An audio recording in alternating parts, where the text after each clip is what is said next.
വാർത്തകൾ തുടർന്നു. സെഷൻസ് കോടതി 2 വർഷത്തെ തടവിന് ശിക്ഷിച്ചത് വില്ലനായതോടെ തൃശൂരിൽ CPIMന്റെ ജില്ലാ പഞ്ചായത്ത് സ്ഥാനാർത്ഥിയെ മാറ്റി.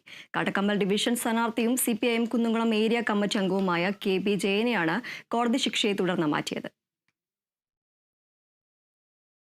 2014 പെരുമ്പിലാവിലെ CPIM SDPI സംഘർഷത്തെ തുടർന്നുണ്ടായ 3 കേസ് ചാവക്കാട് സെഷൻസ് കോടതിയിലാണ് നടന്നിരുന്നത്. 2018 2 കേസുകളിൽ CPIM പ്രവർത്തകരെ കോടതി വെറുതെ വിട്ടു. ഒരു കേസിൽ CPIM പ്രവർത്തകരെ 2 വർഷത്തേക്ക് തടവിന് ശിക്ഷിച്ചിരുന്നു. അന്ന് തന്നെ ജാമ്യം ലഭിച്ച് പുറത്തു വരികയും ചെയ്തു. മേൽക്കോടതിയിൽ അപ്പീൽ നൽകിയെങ്കിലും ശിക്ഷ സ്റ്റേ ചെയ്യാതെ ശിക്ഷ നടപ്പിലാക്കുന്നത് മാത്രം സ്റ്റേ ചെയ്തു. 2 വർഷവും 2 വർഷത്തിൽ കൂടുതലും ശിക്ഷിച്ചവരെ തെരഞ്ഞെടുപ്പിൽ മത്സരിക്കാൻ അയോഗ്യത കൽപ്പിച്ചിട്ടുണ്ടെന്നാണ് നിയമവൃത്തങ്ങൾ ചൂണ്ടിക്കാട്ടുന്നത്. നാമനിർദ്ദേശ പത്രിക സമർപ്പണത്തിനായുള്ള നടപടിക്രമങ്ങൾ സ്വീകരിച്ചു വരുന്നതിനിടെയാണ് ജയന് മത്സരിക്കാൻ നിയമതടസ്സമുള്ളതായി നിയമവൃത്തങ്ങൾ സൂചന നൽകിയത്. പുതിയ വിവരങ്ങൾ പുറത്തുവന്നതിനു ശേഷം അടിയന്തരമായി ചേർന്ന CPIM ജില്ലാ സെക്രട്ടേറിയറ്റ് യോഗം KB ജയനെ മാറ്റുവാനും ഏരിയ കമ്മിറ്റി അംഗം AV പ്രശാന്തനെ ജില്ലാ പഞ്ചായത്ത് കാട്ടാക്കാമ്പാൽ LDF സ്ഥാനാർത്ഥിയാക്കാനും തീരുമാനമാക്കുകയായിരുന്നു. Kerala vision news, Thrissur.